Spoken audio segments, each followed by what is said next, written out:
수강생 여러분 안녕하세요. 경비조사 1차 법학개론을 맡고 있는 고비안입니다. 지난번 얘기들 다 보셨고 이제 서머리를 해야 되는 장면입니다. 그래서 이미 공부를 하셨지만 또 이게 원래 이 수험을 위해서 특히 법학 이런 데는 반복 학습이거든요. 보셨던 내용 또 보시고 보셨던 내용 또 보시고 이렇게 다져나가시는 거거든요. 그래서 이게 좀 지루하게 느껴질 수 있는데 결국 득점을 하시기 위해서는 이 지루한 거를 이제 이겨내셔야 됩니다. 그래서 같은 얘기를 또 듣고 이래서 좀 인이 배긴다는 표현을 쓰죠. 귀에 인이 배긴다 이런 느낌이 돼야 실제 시험에 가서 풀 수가 있는 거예요. 이게 이미 다 한번 들으셨던 것 같지만 실제 가서 이 생각이 좀 잘 안 나서 애매모호하고 아리까리하다는 표현을 쓰죠. 이런 표현 참 웃기긴 한데 그런 부분이 생겨버리면 이제 득점하시기 힘들기 때문에 봤던 걸 또 보시는 거죠. 그래서 좀 빠르게 진행을 하겠지만 충실하게 보셨던 거를 다시 한번 같이 보시도록 할까 합니다. 그럼 거두절미하고 바로 법학 일반 부분 매우 중요하죠. 법학 일반 부분의 얘기들을 나가야 될 것 같습니다. 법의 먼저 정의, 법의 특징에 대한 얘기가 나오죠. 법이 뭐냐 이렇게 얘기하면 법이라는 것은 그겁니다. 국가가 승인한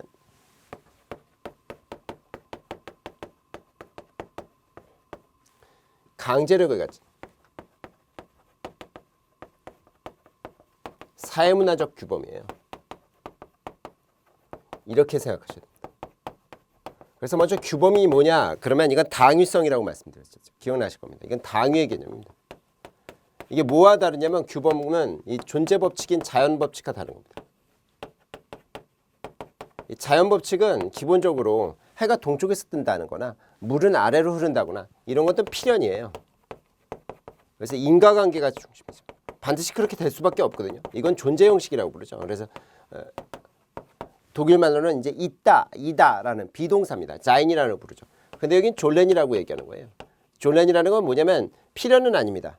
그러니까 이거는 반드시 그렇게 돼야만 하기 때문에 안 되면 강제를 넣는 거죠. 그래 이거 당위의 법칙이라서 사회규범의 성질이 있는 거죠. 그래서 이거는 안 되면 그렇게 해야게끔 해야 되는. 그래서 힘을 낼 수밖에 없어요.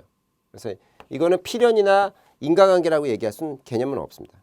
그래서 이거는 목적적이다 이런 표현을 씁니다. 안 되면 그 목적에 실현시킬 수 있게 힘을 넣어서 강제력을 넣고 이런 식으로 한다는 거죠.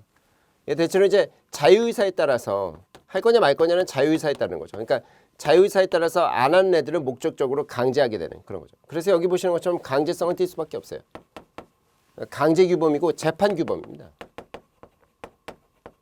안 되면 이제 재판을 해야 되고 그렇기 때문에요. 그래서 이런 성질을 갖게 되죠. 근데 이제 이 재판 규범을 성립시키려고 한다면 그럼 조직이 필요해요. 조직이라는 건 결국 이제 형사법적 문제를 일으킨다면 잡아와야 되거든요. 잡아와다가 이제 처벌해야 되고 그러니까 이제 공무원 조직이나 아니면 돈을 안 갚으면 민사집행 같은 거 하려면 무슨 집행과 같은 공무원 조직이 필요한 겁니다. 특징이. 그다음에 사회문화 쪽에 있는 거죠. 사회문화에 있다는 것은 그 사회 속에 존재하는 거지 사회가 아닌 인간 사회가 아닌 곳에서는 이 법규 즉 이런 개념은 없습니다. 그래서 이제 동물 세계에서는 없는 거죠. 사회문화적 성질이 있고 국가가 승인한 겁니다. 국가가 아닌 곳에서는 없는 거예요. 이런 개념이 들어오는 겁니다. 그래서 이거를 한꺼번에 잘 머릿속으로 이렇게 쭉 풀어서 이해하시면 좋겠다라는 얘기를 하는 거죠. 그다음에 법의 이념 같은 것들은 이제 차후에 말씀드리도록 하고 여기 우리 교재에 이제 법과 도덕의 개념 사이의 문제들 얘기들이 나오고 그다음에 이제 함무라비 법전 같은 건 기출이니까 한번 알아보시죠. 함무라비 법전은 어떤 거냐면 가장 오래된 법입니다. 이게 바빌로니아라는 곳에 함무라비라는 왕이 있었는데 이게 돌에다 새겨놓은 거거든요. 최고라는 게 제일 그게 아니라 제일 오래됐다는 거예요. 제일 오래됐다. 제일 오래된 법전 중에 하나다. 그래서 여기 동해보복이라고 해서 눈에는 눈, 이에는 이 이렇게 해서 동해보복. 동해라는 건 이제 동일한 해를 끼쳐야 된다는 겁니다. 잘못했으면 동일한 해를 끼친다. 동해로 보복해줘야 된다. 잘못한 부분이 있다면 그런 얘기들을 하는 게 탈리오 법칙이라고 부르는 이런 얘기들이 나오는 게 우리 교재에 있기 때문에 설명을 드립니다. 그다음에 이제 삼중구조는 말씀드렸어요. 이게 강제성은 될 수밖에 없어 재판규범의 성질과 조직규범을 갖고 있어야 됩니다. 그래야지만 이 조직규범을 통해서 재판을 실현시킬 수 있어요. 데려와서 강제할 수 있고. 그래서 뭐뭐 하지 말라 이런 성질이 있어서 이게 목적법칙이라는 게 행위를 규제하는 거거든요. 그래서 행위규범의 성질을 갖고 있죠. 그래서 이거야 어려운 얘기는 아니고 다 연결선에 있는 거죠. 다 연결선에 있는 거고. 그래서 예링이라는 이제 독일의 19세기 후반부에 이제 학자는 강제력을 수반하지 않는다면 별 의미가 없다. 그래서 비치지 않는 뭐 등불 뭐 이렇게 얘기해요. 자체적으로 모순입니다. 실효성이 없으면 의미가 없어요. 아무리 법이 지키라고 얘기하면 뭐 할 거야. 안 지키면 끝인데. 그러니까 이제 결국은 강제로 수반하지 않는 법은 비치지 않는 등불이다. 뭐 이런 얘기를 했죠. 강제규범의 성질을 얘기했고. 법과 도덕에 대한 얘기를 들으면 이런 얘기를 할 수 있어요. 법과 도덕은 어떤 개념이냐면 여기는 안 되면 강제를 하는 거고요. 안 되면 타율성을 하는 거예요. 근데 이거는 자율적으로 하는 거고 비교적 이거보다 비강제적입니다. 근데 비교적 여기에 비해서 비강제적이라는 거지. 이것도 어느 정도의 규율성은 있어요. 이것도 기본적으로 규범은 규범이거든요. 이것도 규범이거든요. 근데 이게 좀 더 강력한 규범이죠. 그다음에 이쪽이 타율적, 그러니까 여기는 안 되면 이제 힘을 쓰게 되니까 국가의 어떤 뭐 제재나 이런 게 존재하고 여기는 이제 그렇게보다는 도덕적 비난 정도 수준이니까 이렇게 되고 여기는 외면적으로 나타난 거. 그러니까 제가 뭐 마음으로 나쁜 마음을 먹을 수 있거든요. 경우에 따라서는. 근데 이제 제가 실현하지 않으면 범죄가 되지도 않고 처벌받지도 않고 그렇죠.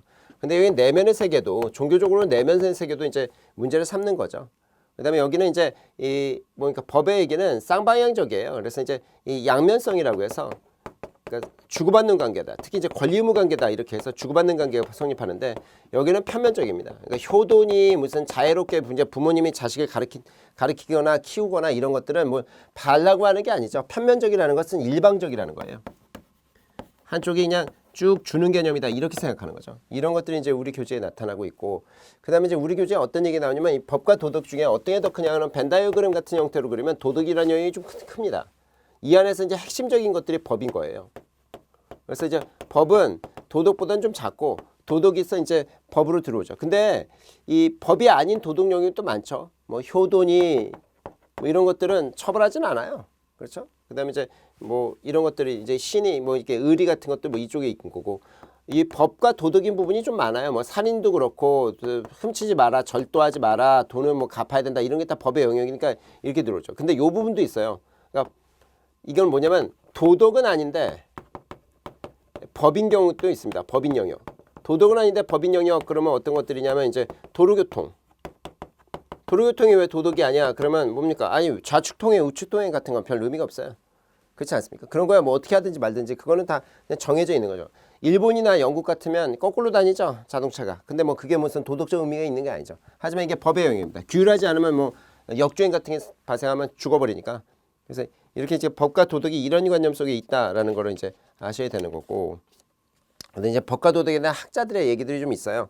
그 우리 교재에도 나오는데 그때도 한번 설명드렸지만 옐리네크나 슈멜러 같은 사람은 좀 알아두셔야 된다는 거죠. 이 옐리네크는 이 법이라는 건 도덕의 최소한 이렇게 부르는 거고. 그 얘기는 뭐냐면 이 법이라는 영역이 굉장히 중요한 것, 도덕 중에 굉장히 중요한 것만 가져가야 된다. 이게 뭐 유명한데 슈멜러라는 사람은 조금 더 넓혀서 봐야 된다고 봐요. 법이라는 건 이제 도덕의 최대한으로 봐야 된다. 이렇게 보죠. 최대한 강하게 처벌할 수 있는 것들이 법의 영역이 된다. 이렇게 해서 조금 더 이제 법의 적극성을 좀 떼야 된다고 하고 뭐 거기 라드부르 같은 분은 이거 유명한 분인데 이 사람은 이제 법의 이념이라는 걸 좀 중시합니다. 뭐 칸트라는 분은 이제 자율성과 타율성을 얘기하신 분이고 라드부르는 그렇고 그 다음에 예링이 또 나오죠. 예링은 이게 법이라는 게 일종의 이 도덕과 법의 영역 사이에 이게 구별이 좀 쉽지 않다는 거예요. 그래서 이제 뭐 예링 같은 사람은 이 법과 도덕이 마치 그 케이프타운이라고 해서 남아프리카 공화국의 이제 이 뭡니까 뭐 대서양과 인도양을 나누는 뭐 경계선인데 그 경계선이 솔직히 쉽지 않지 않느냐 뭐 이런 모호하다는 거죠. 이 경계가 모호해. 법과 도덕의 경계가 모호하다. 어렵다. 경계 지키기가 어렵다. 이런 얘기들을 하는 게 예링이다. 이런 정도 알아두시고 차이점은 뭐 우리 교재에도 아주 잘 정리가 돼 있으니까 그 부분은 잘 보셔야 됩니다. 여기 이제 최소한 이 정도는 알아두셔야죠. 이건 이제 정의의 개념이다. 근데 여기는 이제 선이라는 건 경우에 따라서 봐줘요. 종교적 영역이죠. 일종의. 법과 종교기나 이런 것도 비슷하고 법과 관습이라는 것은 어떤 개념이냐면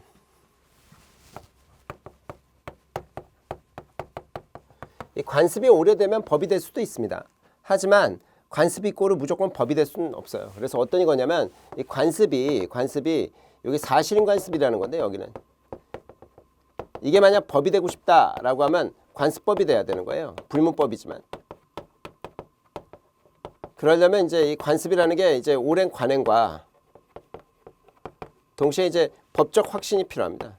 국민들이 이거 법적으로 확신해야 돼요. 법적 확신, 이거 두 개를 갖췄을 때 법의 영역에 들어올 수 있는 거지, 그렇지 않다면 법이라고 얘기할 수 없다는 겁니다. 그래서 뭐 사실행 관습은 기본적으로 법은 아니고요. 관습법이 됐어야만 법이 되는 거죠. 그런 개념들이 있다라는 거고.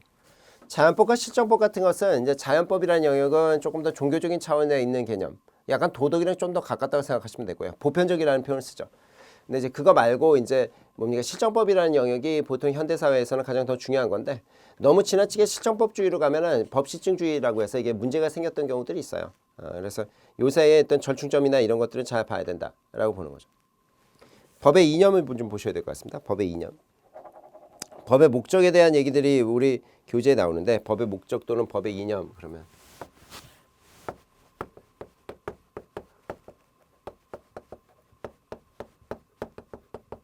여기에 이제 라드부르라는 분이, 아까 보시면 이제 라드부가 법의 이념이라는 이거에 충실해야 된다 이런 식으로 얘기를 하거든요.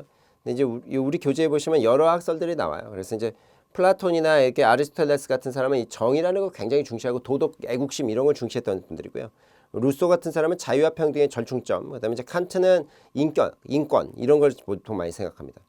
예링은 이게 사회 조건이라고 얘기했고요. 사회생활의 조건, 이게 사회문화적인 어떤 요건이다 이런 것들이 이제 예링의 얘기고, 뭐 라드부르가 이제 보통 이제 더 중요하게 나오는데, 결국 라드부르 중심으로서 얘기하거든요. 이 이념이라는 건. 그래서 라드부르가 얘기했던 게 정의가 있고요. 그 양쪽이 떠받치고 있다고 생각해요. 한목적성과 법적 안정성이. 이렇게 생각하죠. 예, 라드부르의 생각입니다. 뭐 라드부르가 물론 이제 그 전에 있었던 많은 사람들과 얘기를 이제 종합적으로 얘기하는 건데, 정의라는 게 뭐냐 이런 얘기죠. 정의라는 거에 나올 때는 먼저 이 정의에 대해서 얘기할 때는 아리스토텔레스를 얘기 안 할 수가 없어요. 근데 이제 아리스토텔레스의 이제 선생님이 플라톤이라 플라톤에 대한 얘기도 우리 교재에 살짝 나오는데, 덕이라는 걸 중시합니다. 플라톤은. 그래서 이 정의라는 걸 먼저 말씀드리면 저스티스죠. 이 플라톤이라는 사람은 덕이라고 얘기하는데, 이 덕이라는 개념이 무엇이냐라고 하면 이제 개그마다 다르다는 거예요. 그러니까 정치적인 업무를 하는, 그러니까 정치인의 개념이 되는 건 철인이라고 얘기하는데, 이런 사람들은 지혜가 필요하다고 얘기하죠. 다스리는, 이게 지혜의 덕이라는 게 정의라는 겁니다. 근데 이제 군인 같은 사람들 있잖아요. 이게 용감해야 돼요. 용기가 필요한 것이고, 그다음에 이제 생산 계급이 있거든요. 생산 계급은 이제 농민 뭐 이런 거나 노예 뭐 이렇게 생각하는 건데, 이 사람들은 뭐 이렇게 절제, 검소해야 된다고 생각하는 거죠. 이런 게 이제 플라톤은 생각하기에 덕이라 이렇게 생각했던 건데, 여기 말고 이제 아리스토텔레스가 훨씬 중요하죠. 아리스토텔레스는 이거보다는 조금 더, 그래서 이 일반적 정의라는 게 있고, 시험에 한번 나왔습니다. 일반적 정의를 이거를 이제 완수하기 위해서 특별한 정의가 있다는 거예요. 그래서 특별한 정의는 크게 이제 여기에 이제 두 개가 있는 겁니다. 두 개가. 하나는 이제 평균적 정의라는 거고, 하나는 배분적 정의입니다. 요즘으로 보면 이 복지 정책 같은 게 배분적 정의예요. 그래서 일반적 정의라는 건 이건 보편적입니다. 이렇게 봐요. 보편적이라는 것은 이거 보통 이제 이거를 이제 구현시킨다고 생각하는데, 준법 의식이나 아니면 애국심이나 이런 거를 생각합니다. 근데 이제 그거 말고 이 밑에 것들이 이걸 규정해야 되는데, 평균적 정의라는 건 같은 것을 갖게 해줘야 된다. 그래서 이거는 이제 뭐라고 하냐면 형식적인 평등입니다. 이렇게 부릅니다. 우리 교재에 잘 돼 있죠.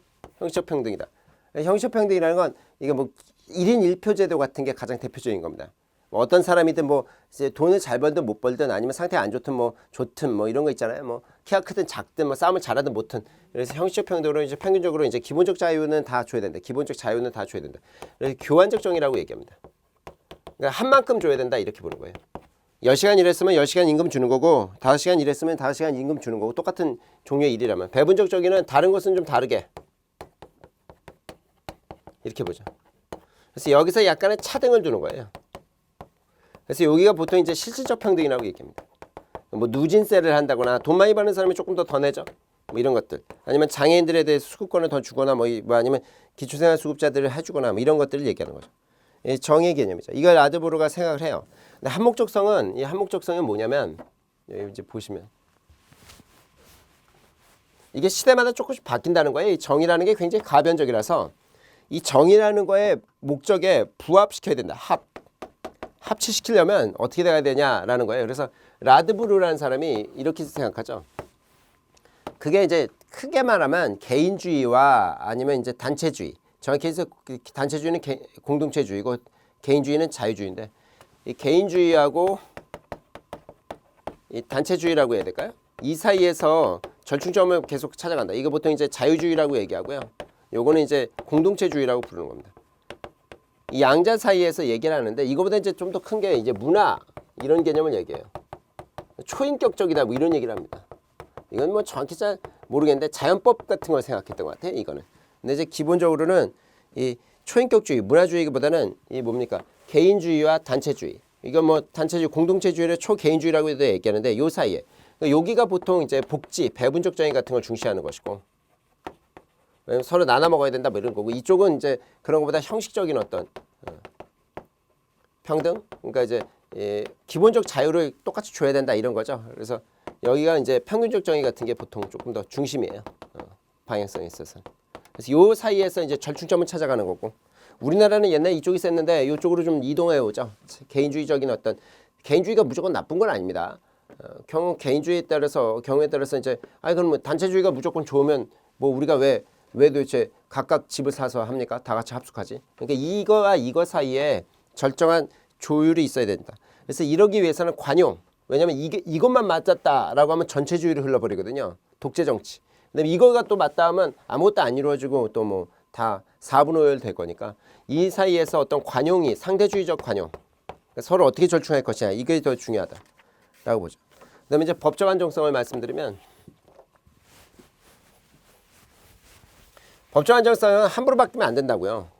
이게 이거와 이거 사이에 왔다 갔다 하더라도 너무 맨날 바뀌면 밥이 안 되니까 이게 이제 여기 보시면 법적 안정성 같으면 경우에 따라서는 이제 이 법은 함부로 변경돼서 안 된다. 매일 뭐 조속으로 바뀐다. 아침 저녁으로 바뀐다 그러면 안 되잖아요. 이게 기본적으로 가장 중요한 얘기입니다. 법은 함부로. 그다음에 이제 이 정의의 극치는 부정의 극치라는 표현이 있어요. 이게 무슨 말이냐면 이 정의에 맞게 하려고 계속 바꾸다 보면 사람들이 믿질 않아요. 그래서 오히려 어떻게 된다? 부정의로 빠져버린다. 이렇게 생각하는 거죠. 그래서 이 법적 안정성은 일정 부분에서 어떻다 너무 이상만 추구할 게 아니라 적정한 수준에서는 어떻다 실질적인 안정을 추구해야 된다. 그러니까 이게 예측 가능성을 보통 얘기하는 거거든요. 예측 가능성. 그러니까 좀 알아볼 수 있게끔. 뭐 이래서 이제 소멸시효 같은 걸 인정한다든지. 왜냐면 이제 일정 부분 시간이 지나면 그 뭐 정의관념에 안 맞다 하더라도 그냥 인정한다는 공소시효 같은 걸 헌법에서 인정한다든지 이런 것들이 이제 이 법적 안정성과 굉장히 관련이 높은 것이다. 이렇게 보실 수 있죠. 법과 목적의 상관관계도 좀 알아두시면 좋은데 그 중에서도 특히 이 정의와 이 법적 안정성 사이에 얘기들이 좀 많이 나와요. 그래서 이제 법적 안정성을 너무 지키다 보면 이제 뭡니까 정의로운지 못하고 불법적인 법률을 계속적으로 유지시켜야 되는 문제가 생기고 너무 정의만 따지면 방금 전에 정의의 극치는 부정의의 극치다 이런 얘기들이 나오는 거죠. 그래서 이제 정의를 강조하면 정의를 끝까지 인생 뭐 세워라 뭐 이렇게 보통 이제 칸트가 많이 얘기하는 얘기들이 나오는 것이고 그다음에 이제 이 법적 안정성을 너무 지키면 어떻다 악법도 법이다 이렇게 돼 버리는 거죠. 악법도 법이다. 이게 너무 요게 포인트는 이제 요게 되는 겁니다. 근데 이제 한목적성을 중심으로 하면 한목적성이 중심이면 이런 얘기를 해요.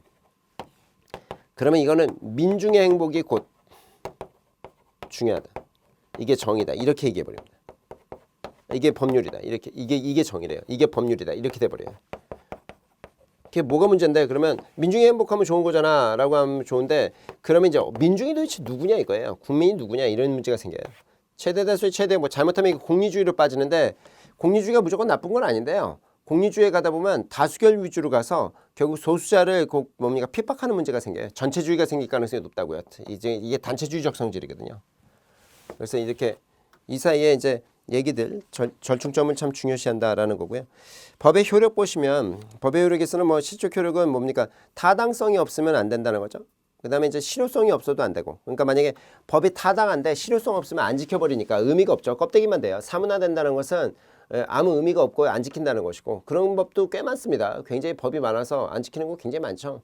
뭐 그다음에 아니면 뭡니까? 실효성은 있는데 타당성이 없어요. 그러니까 불법적인 법이라는 겁니다. 믿기지 않는 뭐 너무 옛날 법들. 그래서 많이 없어진 것들이 많죠. 시대착오적인 법들은 사라질 수밖에 없죠. 그렇게 되는 거죠. 형식적 의미가 중요한데 시간적 효력을 먼저 말씀드리면 시간적으로는 어떻게 되냐? 그러면 법이라는 것은 시간적으로 만들어진 때부터 그러니까 뭡니까? 이게 만들어져서 제정돼서 시행된 때부터 어떻게 된다? 이게 폐지될 때까지. 근데 이제 시행은 보통 시행일을 정해놓는데 시행일이 별도로 없으면 법이 공고된 후에 법이 만들어진 다음에 공고 후 20일 경과 후부터 효과가 있다. 요게 시험에 많이 나오죠. 발효된다. 효과가 이제 발효된다. 요게 시험에 많이 나와요. 공고로부터 별다른 규정이 없으면 공고로부터 어떻다? 20일이 지난 다부터 발효한다. 이건 이제 잘 알아두셔야 되는 개념이고 아니면 법의 폐지는 이걸 이제 폐지하겠다고 하는 경우도 있고요. 아니면 이제 신법이 우선하는 겁니다. 신법이 우선하기 때문에 새로 만들어지면 동의사안에 대해서 신법이 만들어지면 그때는 국법은 어떻게 된다? 국법은 폐지되는 걸로 이해하는 거죠. 이게 새로 바뀌었잖아요. 그러면 이렇게 되는 거죠. 없어지는 걸로 이해하죠. 상호 저촉 모순되는 부분에서는 국법은 사라지는 걸로 이해하는 거고 이 유효기간이 아예 정해져 있는 경우도 있어요. 한시법 같이. 그 다음에 근데 이제 법률은 기본적으로 원칙은 불소급입니다. 이게 이제 소급표 금지라는 거거든요. 아니면 사후입법 금지나 아니면 이게 형사법적으로 말씀드리면 이걸 뭐라고 부르냐면 행위시법이라고 부르는 거야. 형법에서는. 그 당시 법에 따라서 하는 거지. 이렇게 와서 여기서부터 법을 시행하기로 했어요. 그러면 종전에 있었던 사건에 대해서 이걸 적용할 수 없다. 이건 소급해야 되기 때문에 이거 소급은 안 됩니다. 원칙적으로. 이게 원칙을 얘기하는 거죠. 근데 예외가 있어요. 예외가 어떤 거냐면 유리하면 소급해 줍니다. 누구에게? 그 당사자에게 유리하면 소급해 줘요. 그러니까 보조금 같은 거 주는 건 뭐 종전의 것도 해주면 괜찮고 아니면 특별히 공익상의 이유가 좀 심대하다. 공익상의 이유가 있다라고 하면 해줍니다. 이제 공익상의 이유도 꼭 처벌해야 되겠다 뭐 이런 부분들이 있으면 그때는 예외적으로 인정해 줄 수 있다라는 얘기가 나오는 거죠. 경과법이라는 게 우리 교재에 나오는데 경과법이라는 건 뭐냐면 이게 소급표가 안 된다 그러니까 이 형법에서 특히 그러는데 이 행위시에 문제를 일으켰던 애들이 새로운 법이 생겨가지고 처벌이 안 되는 부분들이 생길 수 있거든요. 그러면 이게 좀 문제가 있다라고 생각해서 그런 경우에 있어서는 어떻게 한다? 경과법 같은 걸 둬서요. 국법을 적용시키겠다. 이렇게 얘기해버리는 거예요. 그걸 경과규정이라고 두는 겁니다. 그래서 이게 개폐가 된다. 그러니까 법이 바뀌었을 때 옛날 거를 그대로 갖다가 이제 뭐 유리한 신법 같은 것들을 적용하지 않고 그대로 취급하는 경우들이 경과법이고 그다음에 여기 장소적 개념은 뭐 장소적 개념이 영토죠. 기본적으로 장소적인 효력은 그러니까 법이 어디까지의 장소적 효력을 갖느냐 그러면 속지주의예요.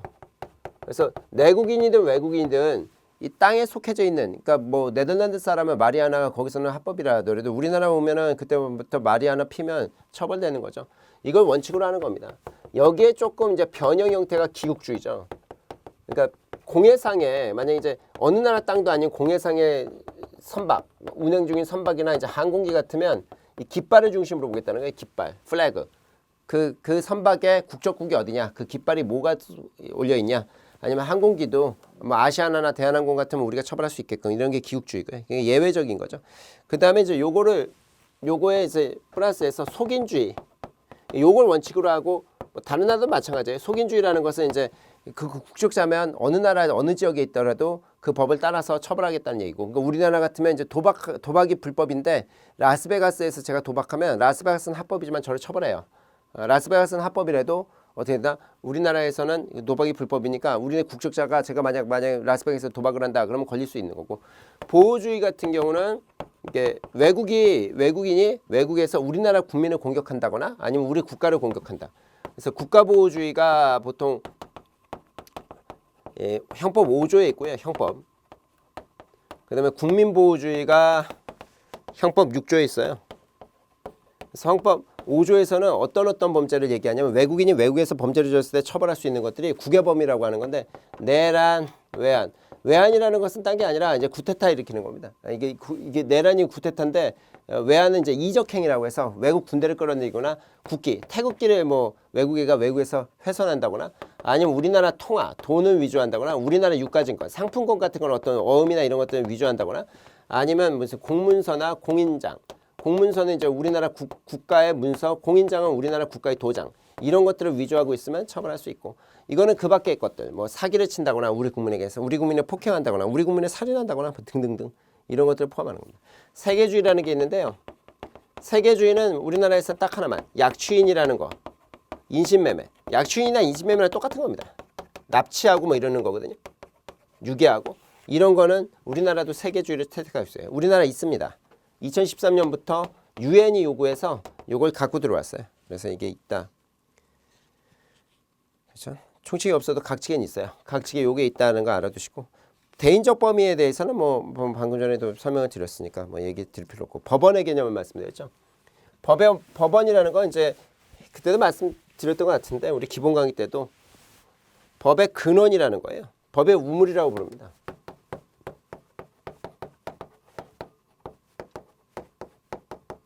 그래서 먼저 이제 성문법이라는 게 있고요. 이게 없으면 이제 불문법으로 가는 겁니다. 기본적으로 성문법주의와 불문법주의로 나눠져요. 근데 장점과 단점이 확실한데 성문법주의의 장점은 예측 가능성, 단점은 신축성이 떨어진다는 겁니다. 근데 거꾸로 불문법주의의 장점은 뭡니까? 이게 신축성이 좋아요. 탄력적이라서 빨리빨리 변경시킬 수 있는데 나쁜 점이라고 해야 될까요? 한계점이라는 것은 이게 뭡니까? 지나치게 예측 가능성이 떨어진다는 겁니다. 그래서 근데 요즘은 거의 성문법주의가 조금 더 강해요. 그래서 성문법주의를 중심으로 해서 불문법이 통합되고 있는 구조로 가죠.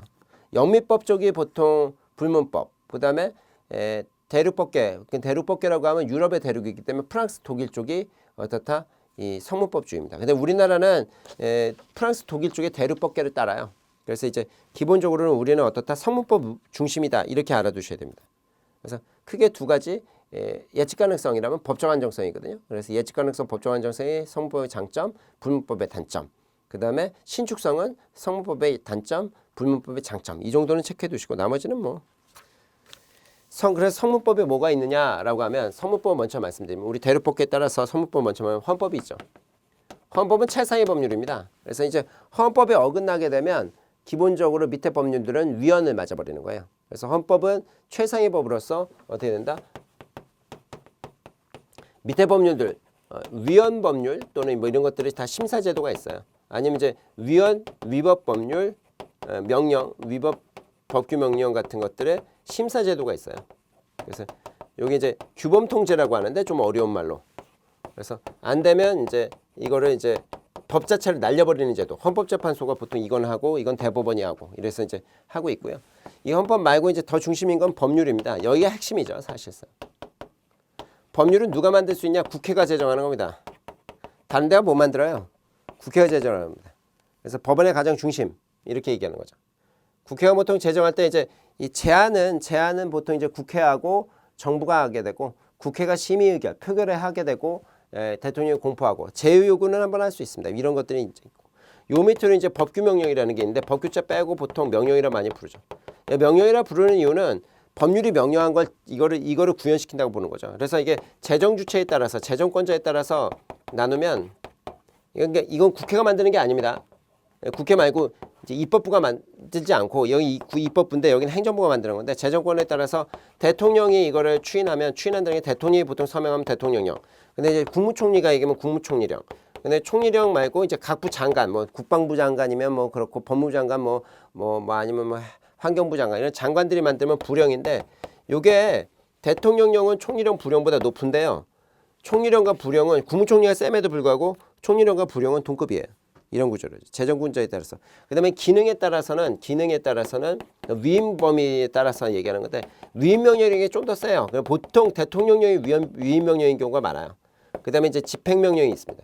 집행 명령은 세부적이라서 이거 세부 규정이거든요.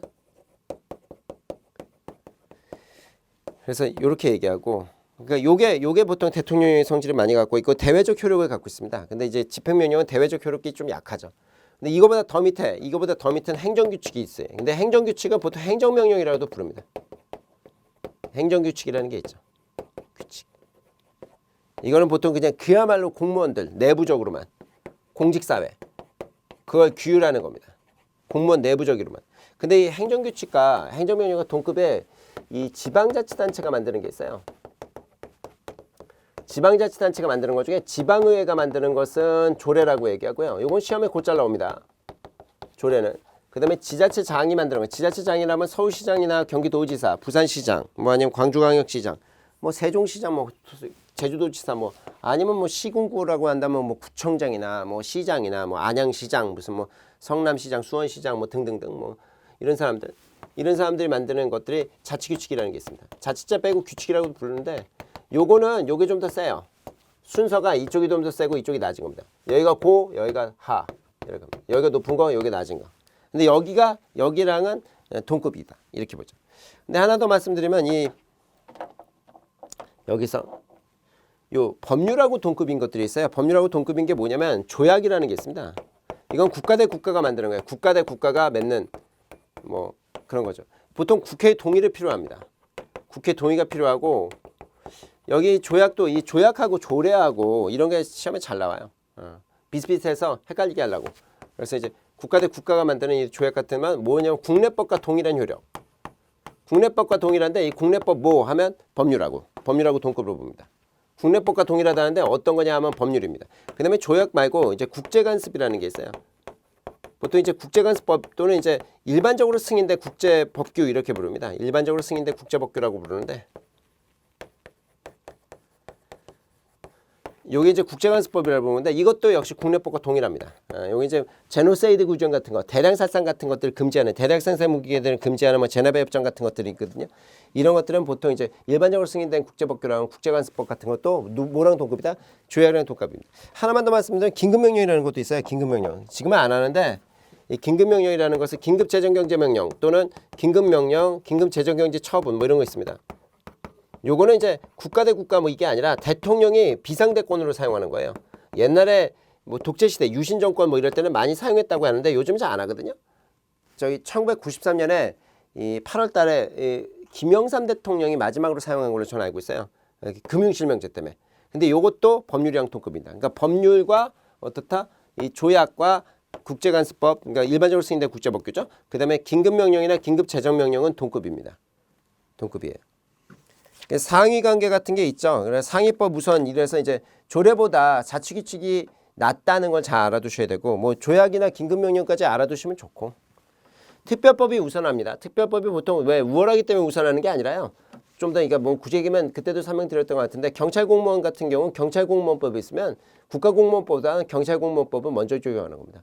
아니면 뭐 아동에 대한 복지법 이러면 일반적인 복지법, 사회복지법보다 아동복지법을 먼저 적용하는 것이고 뭐 일반적으로 뭐 사회복지법 같은 것들을 뭐 적용할 거냐 그러면 노인복지법 있으면 노인한테 노인복지법 먼저 적용하는 것이고 신법 우선과 뭐 법률 불소금은 말씀드릴 필요가 없고 만약 이런 지금 보시면 성문법이 없다 그럼 불문법으로 가는 겁니다. 이쪽으로 넘어올까요? 지금 속도가 빠른데 이해해 주세요. 뭐 가급적 여러분들이 공부하셨던 거를 쓱 써머리 하는 거니까 이게 없으면요. 지금 말씀드린 게 이게 없으면 이쪽으로 넘어오면 불문법이 있는 겁니다. 이 불문법은 보충적이에요. 이 대륙법계에서는 우리나라는 대륙법계인데 대륙법계라고 하면 어디에다고요? 프랑스하고 독일 이쪽 동네 애들인데 대륙법계에서는 불문법을 뭐라고 하냐면 이건 보충적 효력을 갖는다고 봐요. 꽝 대신 닭이다 이거예요. 저게 없으면 성문법이 없으면 그제서야 힘을 갖는 겁니다. 성문법이 있으면 여기까지 안 와요. 그래서 여기 이제 관습법 맨 처음에 이제 관습법이라는 게 있고 아까 살짝 말씀드렸는데 관습법은 언제나 인정되는 게 아니라 저게 없으면 인정되는 건데 관습법이 인정되려면 크게 세 가지 요건들. 첫째, 오랜 관행. 뭐 오래진 않아도 최소한 관행은 존재해야 돼. 보통 관행이라면 오랜 관행. 그 다음에 이게 어떠냐면 법적 확신을 가져야 되거든요. 국민의 법적 확신이라는데 이게 어떤 거냐면 사회가치에 이게 일체된다는 확신, 법적 국민들의 확신 이런 게 있어줘야 되고 그 다음에 이제 세 번째로 보면 이게 뭡니까 사회 질서나 법 강행법규나 뭐 이런 것들 아니면 이제 선량한 풍속에 위반돼서는 안 됩니다. 이 위배돼서는 안 돼요. 그렇다면 이 관습을 일반적인 어떤 관습을 존재하는 게 관습법이라고 해서 이게 성문화시키는 게 아닙니다. 이거 성문화시키면 그때부터 법률이에요. 사실행관습이라는 것을 이걸 인정해 주면 관습법이 되는 겁니다. 이게 인정이 안 되면 그냥 사실행관습일 뿐이에요. 사실행관습은 법이 아니고 관습법이 돼야지만 되는 거죠. 근데 관습법 같으면 형법에서는 보통 잘 인정을 안 해요. 관습형법 같은 건 잘 인정 안 합니다. 잘 인정 안 합니다. 인정 안 하고 웃기게도 관습헌법을 인정한 적이 있어요. 관습헌법은 우리나라에서 2005년인가요? 아마 그때 이 서울이 행정수도다. 행정의 수도. 그러니까 그때 세종으로 행정수도로 옮긴다고 막 그랬을 때 헌법재판소가 서울은 수도로서의 관습헌법을 인정한 케이스가 한 번 있습니다. 그것도 알아두시면 좋겠고. 판례법은 어떠냐 하면 이제 이게 이제 여기 지워도 되겠죠. 성문법이 없을 때 쓰는 건데 판례법은 기본적으로 우리는 인정하지 않습니다.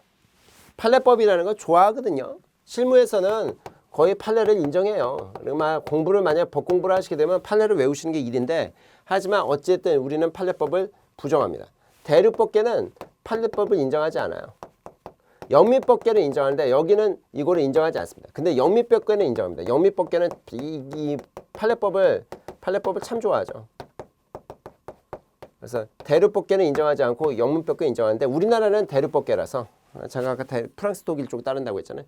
그래서 이 판례법에 따라서 인정하지 않기 때문에 뭐라고 하냐면 법원조직법 8조에서요. 아예 법조문으로 얘기합니다. 8조에서 뭐라고 얘기하냐면 우리는 뭡니까? 법의 이 판례는 하급심만을 기속한다라는 거예요. 일반적인 어떤 힘이 없다. 보편적인 어떤 권력이 없다. 이렇게 얘기해 버리죠. 그래서 관습법은 이게 판례법은 법원조직법 8조에 따라서 인정하지 않는다. 이렇게 보셔야 됩니다. 그다음에 이제 그러니까 이거는 이제 없는 거고 사실상 성문법이 없으면 관습법을 따져보고 관습법이 없다. 관습법마저도 없다. 그럼 조리를 이용하는 겁니다. 조리라는 건 조리 있게 말한다의 그건데 재판에 이제 법률의 흠결이라고 보통 하거든요. 그러니까 법령이죠. 법률뿐만 아니라 어떤 법규에 공백이 생기면 재판을 거부할 수가 없으니까 마지막 순간에 판사가 즉 법원이 결국은 마지막 순간에 조리 있게 생각하는 거예요. 그래서 판결을 내리는 거죠. 근데 조리 있다는 게 뭐냐? 공소양속. 공소양속이 뭐냐면 공공의 질서와 선량한 풍속입니다. 공공의 질서와 선량한 풍속. 그래서 공소양속 또는 뭐예요? 사물의 본성이라고 표현하기도 해요. 이건 이제 독일 표현인데 이게 이제 기본적으로 그렇게 될 수밖에 없다는 거. 그러니까 일종의 이런 것들은 다 상식입니다. 이제 경험 법칙. 우리가 늘 그래왔다는 거죠. 늘 그래왔다는 거. 이런 것들을 총체적으로 따져가지고 상식선에서 결정을 내리는 거고. 우리민법에서 이거 매우 중요하죠. 이거는 뭐 노란색 좀 찾아봐야 되는데 어딨나? 뭐 없으면 좀 뭐 이걸 써볼까요? 우리민법에서 어떻다? 얘기를 해요. 우리 민법 규정에서 1조에서 뭐라고 하냐면 만약 민사에 대해서 민사라는 건 동거래 관계 같은 걸 얘기하는 거죠. 이거 이제 더 심해지면 상사라고 하는데 민사에 대해서 만약에 법률이 있으면 법률에 따르고 법률이 없으면 어떻게 하라? 관습법에 따르고 관습법이 없으면 어떻게 한다? 조리에 따른다. 여기도 보시면 판례법이라는 얘기가 없잖아요. 이렇게 있겠죠. 뭐 나중에 상법에서 다시 말씀드리겠지만 상사에서는 어떻게 하냐면 이 경우에 따라서는 상관습법이 더 먼저 우선하는 경우들도 있어요. 이런 얘기들이 나오죠. 법의 구조로 넘어가야죠. 법의 체계 뭐 이런 얘기인데.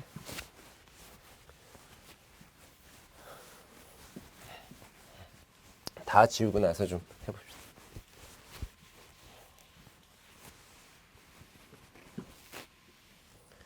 법의 체계라고 했을 때는 일단 법의 단계설이라고 켈젠이라는 분이 얘기했는데 그거 아까 보셨던 겁니다. 헌법을 중심으로 해서 헌법 밑에 법률행 동급 조약 또는 뭐 긴급 일반적으로 승인된 국제법규 그다음에 뭡니까 긴급명령 그다음에 그 밑으로 뭐다 법규명령 대통령령이 좀 더 높고 그다음에 밑으로 뭐다 총리령과 부령이 동급이다. 대법원 규칙 같은 것들 국회 규칙 같은 건 어때요? 대통령령이랑 동급이죠. 기본 강의 한번 다시 생각해 보셔야 돼요. 그런 다음에 맨 밑에 깔리는 게 행정규칙. 근데 행정규칙 옆쪽에 뭐 있다? 지방자치가 만드는 지방의회. 근데 지방의회가 만드는 조례가 일반적으로 자치법규, 그러니까 저기 뭡니까 지방자치단체장이 만드는 자치규칙보다는 좀 더 높죠. 그래서 이런 이 하이라키를 갖고 있다. 하이라키라는 게 이제 법의 단계, 계층을 갖고 있다. 이런 얘기를 하는 거고요. 국내법과 국제법 크게 보면 이렇게 된다는 거예요. 이 분류를 하면 국내법이라는 게 있고요. 그다음에 이제 국제법이라는 게 있는 겁니다. 근데 뭐 어느 게 우위냐 뭐 이런 사람들도 있어요. 그래서 국내법 우위를 주장하는 사람, 국제법 우위를 주장하는 사람이 있는데 뭐 그냥 간단히만 봐두시면 되고 우리는 기본적으로 국내법, 국제법을 동등하게 바라봅니다. 우리 형법 6조가 기본적으로 조약과 일반적으로 승인된 법규를 국내법과 동일하다. 즉 법률이랑 동급이라고 얘기했기 때문에 동등하게 바라보죠. 근데 여기서 알아두셔야 될 것은 국제사법이라는 게 있다는 거예요.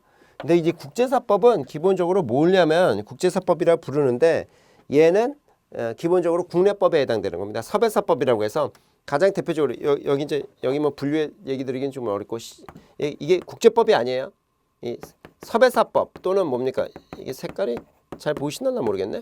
국제사법이라는 건 어떤 거냐면 만약에 제가 미국 뉴욕에서 살면서 뭐 그러니까 뭐 집에 살 수도 있잖아요. 우리 한국 국적자인데 그럼 우리나라한테 세금 내야 되냐 미국에 세금 내야 되냐 뭐 이런 부분들이 생기거든요. 이런 것들을 정하는 거거든요. 아니면 뭐 미국에서 제가 렌트카를 빌리면 이게 미국에다 돈 내야 돼 우리나라에도 세금 내야 돼 뭐 이런 거거든요. 이건 국내법이에요. 국내법이라는 게 한번 시험에 나왔어요. 섭외사법이. 국제법 쪽에서 제가 쓴다고 해서 이거 국제법을 생각하시면 안 되고 국내법입니다. 왜냐면 요즘 저 국내법을 좀 이게 구별해야 돼서 국내법은 기본적으로 공법과 사법으로 나누는 겁니다. 공법이라는 건 공무원들이 관련한다고 생각하셔야 돼요. 가장 대표적인 게 헌법, 그 다음에 형법, 그렇죠? 그 다음에 이제 행정법 이런 것들이고. 근데 여기가 중요한 거는 이겁니다. 소송법이 이게 판사들이 하는 거라서 이게 공법이에요. 특히 민사소송법이 시험에 자주 나왔었죠. 그래서 이런 것들은 공법입니다. 민법, 사법이라고 얘기하잖아요. 뭐 등기법 이런 것도 다 공법이에요. 등기법 같은 것도 법적으로 이제 정해줘서 해야 되는 거니까 이렇게 얘기하는 거죠. 사법 영역은 보통 이제 민법과 상법 이런 게 가장 대표적인 이런 것들이죠. 여기 이제 가장 대표적인 거 뭐 어음수표나 보험이나 뭐 상법 영역에서 공부하신 거 있잖아요. 이런 것들 다 어떻게 된다? 사법이죠. 소송법이 이쪽에 있는 거죠. 근데 이 중간에 사회법이라는 게 생긴 거예요. 사회법이라는 건 크게 뭐가 있는 거냐면 결국 이제 노동법이 있고 노동법 같으면 이제 노조와 관련돼 있는 뭡니까? 노동관계 조정법이라는 게 있고 뭐 노조법이라고 외우셔도 돼요. 노동관계 조정법은 사실상 그렇고 근로기준법 같은 게 있는 거죠. 그 다음에 이제 공정거래법이나 이런 경제법들이 있어요. 공정거래법이나 이런 것들이죠. 근데 이제 이 부분에 있어서 또 하나 얘기할 수 있는 건 여기까지 끌고 나가요. 사회보장법이 있는 겁니다. 사회보장법이 크게 두 가지가 있는 거죠. 사회보험에 관련된 것들, 국민연금이나 아니면 뭐예요? 또는 이제 건강보험법이나 아니면 이제 고용보험법이나 사대, 산재 이렇게 4대 보험은 얘기해야 되고 그다음에 뭡니까? 공공부조, 공적부조 또는 공공부조와 관련된 것들 이런 것들을 하면 이제 국민기초생활보장법 이게 가장 중요하죠. 이런 영역들이 사회법이죠. 이 사회법은 기본적으로 사법의 공법화 현상입니다. 그냥 단순 절정이 아니에요. 사법의 공법화 현상이라고 해서 이렇게 꼭 외우셔야 됩니다. 사법의 공법화입니다. 사법 영역을 너무 중시했더니 이게 지나칠 정도로 빈입부 부입부를 가져와서 보통 이 사법을 중시했던 게 역사적으로 봐서면 부르주아들이 근대 시민혁명을 한 200여 년 전 1800년경에 이른 다음에 시민법 시대를 열거든요. 부르주아의 이제 자유주의를 중심으로 하는 시대인데 이게 지나치게 한 1세기 정도 지나서 20세기 초에 오면 심각한 빈부격차를 만들어내요. 그래서 안 되겠어서 이거를 변형을 주는 게 사회법의 등장입니다. 사회법은 대체로 이제 마이마르 헌법이라고 해서 독일이거든요. 이 독일에서 보통 이제 중심적으로 나왔던 거죠. 1919년에. 근데 잘 뭐 쓰긴 했는데 독일 자체가 허약해서 잘 되지는 않았어요. 뭐 그렇게 하고 공사법의 구별 기준 같은 것들은 여러분이 좀 체크해서 봐두셔야 됩니다. 근데 뭐 안 봐셔도 되고. 그다음에 이제 실체나 절차법 이렇게 나눌 때도 있죠. 실체와 절차로 나눌 때는 보통 이런 겁니다. 여기가 다 소송법들이 이쪽이에요. 그러니까 형법 같으면 실체법이고 민법도 실체법이고 이렇거든요. 행정법도 실체법입니다. 근데 이제 만약에 형사소송법 이러면 이건 절차법이고 민사소송법 이래도 절차법이고 행정소송, 행정쟁소법, 행정심판법 이래도 절차법. 근데 절차법 중에 이게 개인회생 같은 것도 이게 절차예요. 개인회생 절차를 어떻게 할 거냐 이런 거거든요. 그래서 이런 것들이나 아니면 이제 뭐 여기도 나오지만 민사집행법 같은 게 이제 가장 대표적인 거고. 채무자회생 같은 것들 있잖아요. 이런 것들 다 절차법이죠. 그다음에 일반법과 특별법 그러면 그러니까 뭐 이런 거죠. 국가공무원법 같은 건 일반법입니다. 그러니까 상대적인데 이거에 비해서 특별법이라는 것은 어떤 거냐면 이제 경찰공무원이나 소방공무원법 뭐 이런 것들이죠. 성질이. 그다음에 이제 형법이다 그러면서 때는 여기는 어떻게 되는 거예요? 국가보안법이나 아니면 군형법 같은 것들이 이제 근데 이제 시험에 잘 나오는 건 뭐냐면 이 민법은 기본적으로 일반법이거든요. 근데 이거에 비해서 상법은 어떻게 된다? 특별법이에요. 근데 이게 상대적이라서 상법과 어음법, 어음수표법이나 보험법 같은 게 오잖아요. 그러면 이게 특별법이고 이게 뭐가 된다? 일반법이 되는 겁니다. 매우 상대적이죠. 근데 아까도 보셨지만 뭐가 먼저 적용되냐면 특별법이 먼저 적용되는 거예요. 뭐 이게 특별법이 대단해서가 아니라 그게 더 스페시픽하다고 해야 될까? 영어로 보면 더 특정적이라는 겁니다. 그래서 뭐 여기도 장소적인 거, 뭐 사람 이렇게 다 상황적인 거로 구별해 놨는데 장소적으로 보면 이제 도, 조례 같은 것들이 좀 더 특별하죠. 그런 식으로 들어가는 건데 민법과 기본적으로 요 상법과 보험법 같은 영역들 이거의 이제 상대적인 관계들 이걸 알아두셔야 되고 강행과 임의라는 것은 기본적으로 강행이라는 것은 못 바꾼다는 겁니다. 강행법 같은 게 공법이 많아요. 대체로. 형법 이런 건 거의 못 바꾸죠. 여기는 사법이 보통 많습니다. 그래서 이제 민법이나 상법. 근데 이거는 기계적이질 않아요. 그래서 뭐냐면 이 민법 안에서도요. 민법 안에서도 그러니까 민법 만약에 이게 임의법이다 그러면 이제 이 당사자의 의사를 더 중시한다는 거예요. 당사자의 의사를 중시한다고. 그게 무슨 얘기냐면 상법 영역은 만약에 물건 사고 파는 거라서 뭐 비싼 거라도 싸게 팔겠다고 얘기하면 뭐 그거는 뭐라고 국가가 안 해요. 알아서 할 문제지. 근데 이제 형사법적으로 만약에 누구 살인 죽인 사람을 뭐 용서해 주겠다. 이건 뭐 그냥 그거는 무슨 뭡니까? 종교적인 얘기지. 국가가 그걸 꼭 따라가 줄 필요는 없단 말이죠. 그래서 이건 강행적이고 이거는 이제 의사자의 중심, 즉 당사자 중심으로 해주는 거죠. 근데 다만 여기서 알아두셔야 될 것은 이 만약 민법이나 상법 같은 거 이런 사법 안에서도 기본적으로 이 안에서도 말이죠. 이 안에서도 강행 규정은 존재하다. 강행 규정은 있어요. 혹시 없다고 생각하시면 안 돼. 이게 이제 기본적으로 사법이 기본적으로 임의법이 맞는데 이 민법이나 상법 안에 즉 사법 안에서도 사법이라는 게 이거죠. 개인적인 사법들 이 안에서도 강행 규정은 있습니다. 가장 대표적인 게 미성년자에 대한 성년 나이 뭐 이런 것들 그런 건 친족상속법 이쪽 쪽은 거의 강행 규정이 많습니다. 그래서 강행 규정이 그 법 안에서도 존재하는 거예요. 고유법이나 개수법은 이제 고유법은 우리나라에 이제 독특하게 우리 동안 내려온 것이고 개수법 같으면 외국에서 들어온 건데 고유법의 가장 대표적인 같은 것들은 뭐 형법에서 친족상도례 같은 것들은 가장 대표적인 고유법적 성질이고 원칙과 예외 같으면 약간 일반과 특별법 이렇게 이해하시면 좋고요. 자연법과 실정법이다 그러면 이거는 뭐 아까도 말씀드렸지만 도덕적 중심에 있는 것은 자연법 그거보다 조금 더 이제 법 제정을 통해서 만들어지는 게 실정법 이렇게 보시는 겁니다. 법의 적용과 해석 이 부분이 나오죠. 네, 이 적용과 해석 부분은 시간이 어느 정도 됐으니까 근데 요건 하나 말씀드려야겠네. 거기 한시법이라는 건 좀 봐서 말씀드려야겠네. 한시법은 아까 제가 살짝 설명을 못 드리고 왔는데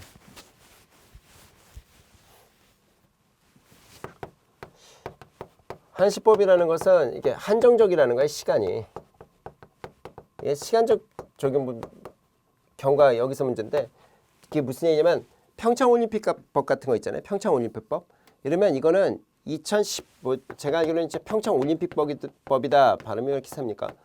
이렇게 얘기하면 마음이 급해서 그런데 요 2011년부터 2018년까지밖에 없었어요. 왜 이때까지밖에 안 했으니까 요때 받아갖고 요때 끝냈거든요. 그럼 지금은 있을 수가 없단 말이죠. 이게 딱 정해진 거예요. 기간이 딱 그냥 정해져서 어쩔 수 없는 것들 이런 게 뭡니까? 한시법입니다. 딱 정해져 있는 거. 근데 이제 법의 분류 같은 거에 하나 알아두셔야 될 건 성문법과 불문법은 존재 형식에 따른 분류라고 합니다. 그러니까 존재 형식이라는 게 뭐냐면 글자로 써는 존재 방식이냐 아니면 그냥 판례로서 인정하는 존재 방식이냐 이런 거고 국내와 국제는 그건 적용 장소 뭐 이런 거죠. 재정 주체 이런 걸로 나누는 거고 공법 사법 이런 것들은 뭡니까?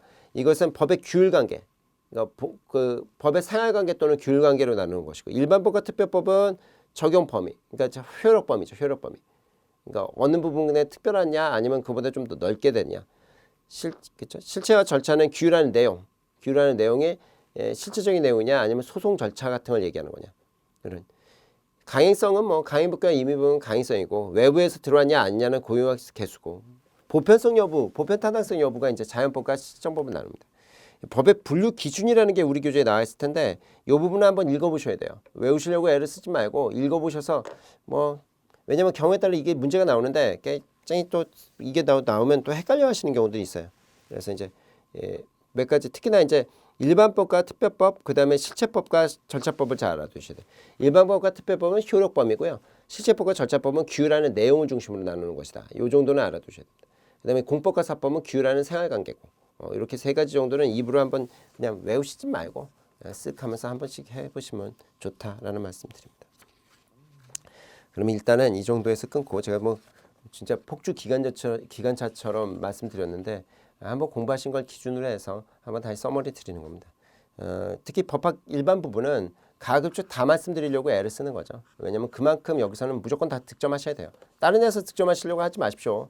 다른 데서 득점하시기 쉽지 않아요. 문제 자체도 까다롭게 요즘은 나오고 있어서 다른 데서 맞추시기 힘들고 그래서 가급적 이쪽은 다 맞추셔야 되기 때문에 설명을 드리는 거죠. 그러면 다음번 시간에는 법의 적용 해석 그다음에 이제 권리 의무 관계 뒷부분을 법학 일반 부분에서 말씀드리도록 하겠습니다. 수고 많으셨고요. 꼭 오늘은 복습 좀 해주십시오. 감사합니다.